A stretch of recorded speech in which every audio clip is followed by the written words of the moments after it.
नमस्कार, आप देख रहे हैं केबीसी न्यूज़। देखिए, बिहार की राजनीति की एक नई शगुफ़ा आपको सामने प्रस्तुत होगा। बता दें कि मुख्यमंत्री नीतीश कुमार से नेता प्रतिपक्ष तेजस्वी यादव ने दामाद आयोग गठन करने की बात कही है। ये एक बड़ी बात है, चूँकि जिस तरह से आरोप लगाया जा रहा है नीतीश कुमार पर कि नीतीश कुमार के सरकार में उसके ऑफिसर्स या उनके जो भी पदाधिकारी है, चाहे मुख्य सचिव तक पर ये आरोप लगाया है तेजस्वी यादव ने। क्या कुछ कह रहे हैं, जरा आप सुनिए तेजस्वी यादव को। जिस प्रकार से माननीय मुख्यमंत्री अचेत अवस्था में है, बिहार में पूरी तरीके से क्रिमिनल डिसऑर्डर हो चुका है, लॉ एंड ऑर्डर का भ्रष्टाचार ही भ्रष्टाचार, थाने से लेके ब्लॉक से लेके मंत्रालय से लेके मुख्यमंत्री आवास तक चरम सीमा पर हो चुका है। मुख्यमंत्री के नाक के नीचे क्या हो रहा है, मुख्यमंत्री जी को कुछ नहीं पता, अचेत अवस्था में है। आप देखिएगा, जो भोंजा पार्टी की जो टीम है मुख्यमंत्री जी की, जो शाम में बैठती है, इन लोगों को वोट लेना होता है पिछड़ों का, पिछड़ों का, दलितों का, अल्पसंख्यक भाइयों का, लेकिन इनके लिए कोई काम नहीं करना, इनको मान सम्मान नहीं देना, और भ्रष्टाचार और रिश्वत इतना बढ़ गया है कि किसी भी अधिकारी पे कोई अकाउंटेबिलिटी नहीं रह गई। अकाउंटेबिलिटी नाम की चीज़ ही सरकार में समाप्त कर दी गई। प्रतिदिन जो है पुलिस पे हमला हो रहा है, और हम आपको कब से कितने दिनों से हम कहते थे कि ये टायर्ड मुख्यमंत्री नहीं बल्कि रिटायर्ड अधिकारी बिहार चला रहे हैं। टायर्ड नहीं बल्कि रिटायर्ड अधिकारी जो है वो बिहार चला रहे हैं। ट्रांसफर पोस्टिंग जो चढ़ावा देता है उसको मन में जो होता है, जो जहां पोस्टिंग का उसको वो मिलता है। मतलब आप चढ़ावा चढ़ाइए और पोस्टिंग पाइए, और मलाई खाइए और मलाई दीजिए। यही पूरे सरकार में जो है हो गया। कोई जनप्रतिनिधियों की सुनवाई नहीं होती है। ये जो हमने कहा कि असली सुपर सीएम अगर कोई है तो डीके बॉस ही सुपर सीएम है। और ट्रांसफर पोस्टिंग कैसे होता है ये भी खुद से लोगों ने प्रमाणित भी कर दिया कि हम जो पहले से आरोप लगाते थे उसमें कितनी सच्चाई है। कितना भी लोग छुपाने का कोशिश करेगा लेकिन छुपता नहीं है। आज इतना मन बढ़ गया है अधिकारियों का कि कोई जनप्रतिनिधि भी फोन करता है तो फोन नहीं उठाते, अगर उठाते भी हैं तो इतना सम्मान देते हैं, हाँ बोलिए, कहिए, बस यही समाप्त हो जाता है।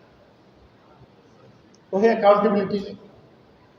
बल्कि चीफ सेक्रेटरी ने कई एक बार जिला प्रशासन से लेके सभी अधिकारियों को, चाहे विभाग के हों या जिला में हों, सबको पत्र लिखा है कि जनप्रतिनिधियों का कॉल आए, कोई बात हो तो उनको उचित सम्मान और उनकी बातों पर कार्रवाई होनी चाहिए, सुनवाई होनी चाहिए।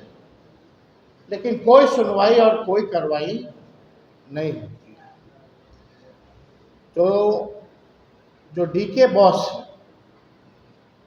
वही सुपर सीएम है, और डीके बॉस के पास जो चढ़ावा चढ़ाएगा तो अधिकारियों का इतना मन बढ़ गया है, मनोबल बढ़ गया है कि अगर कोई फोन करे और चीफ सेक्रेटरी के लिखे हुए चिट्ठी का भी पालन नहीं किया जाता, ना जनप्रतिनिधियों को सम्मान दिया जाता है। अब हम ये प्रेस कॉन्फ्रेंस इसलिए किए थे कि भाई हम तो चाहते हैं मुख्यमंत्री जी,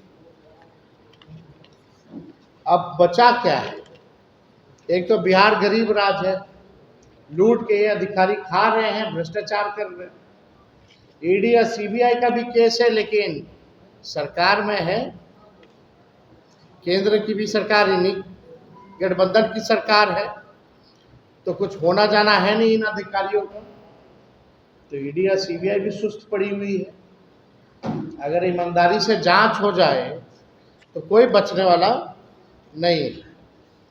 अब आप देखिएगा, हम चाहते हैं कि इस सरकार में कोई अपने बेटे, कोई अपना दामाद, कोई अपने पति, तो कोई रिश्तेदार को रेवड़ी और मलाई बांट रहा है।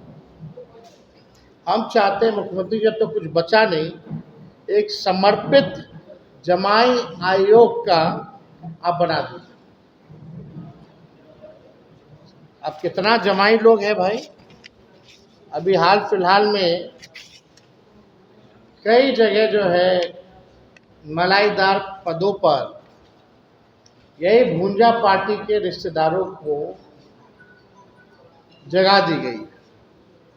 और यही नहीं, सुप्रीम कोर्ट में भी कार्यकारी अध्यक्ष की 2 पुत्री हैं, उनको भी जो है बिहार सरकार के तरफ से ग्रुप ए पैनल काउंसिल जो है बनाया गया है।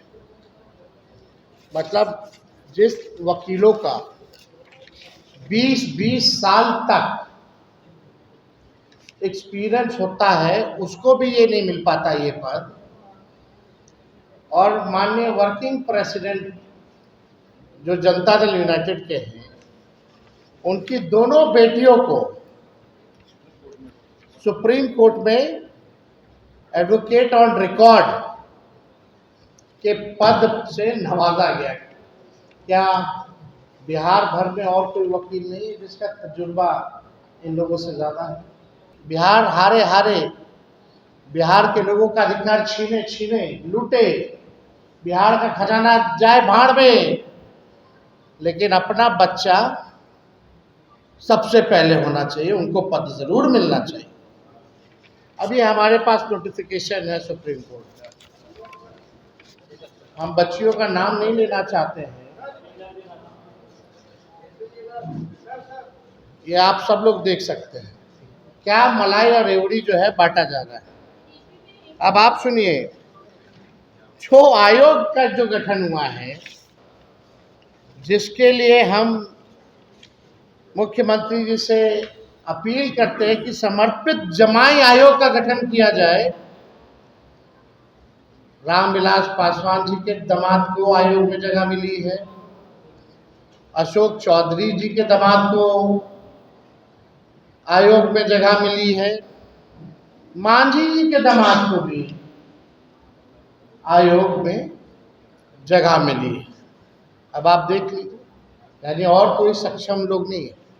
और ये तो छोड़िए, जो डीके बॉस का जो हम कह रहे थे, अब महिला आयोग में सदस्य के तौर पे उनकी पत्नी को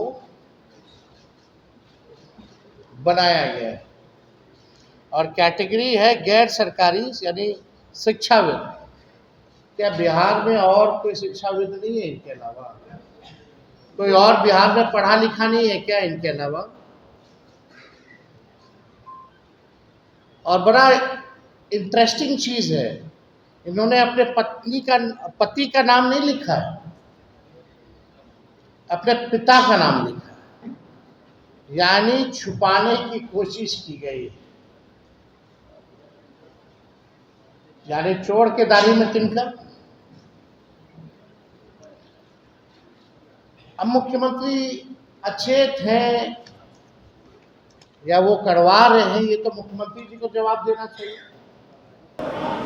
तो आपने सुना, तेजस्वी यादव ने नीतीश सरकार के राष्ट्रीय कार्यकारिणी अध्यक्ष संजय झा पर भी एक बड़ा आरोप लगाया है और बताया है कि उनकी दोनों सुपुत्री को जिस तरह से वहाँ सुप्रीम कोर्ट में एडवोकेट ऑफ रिकॉर्ड का ऑनर दिया है, इन तमाम चीज़ को लेकर के ये देखा जा रहा है कि जिस तरह से हमलावर हो रहे हैं तेजस्वी यादव, अब सत्ता पक्ष यानी जदयू जनता दल के तरफ से क्या पलटवार आता है, जितने तरह के खुलासे किए हैं, ये एक देखने वाली बात होगी। अमलेश आनंद, केबीसी न्यूज़, पटना।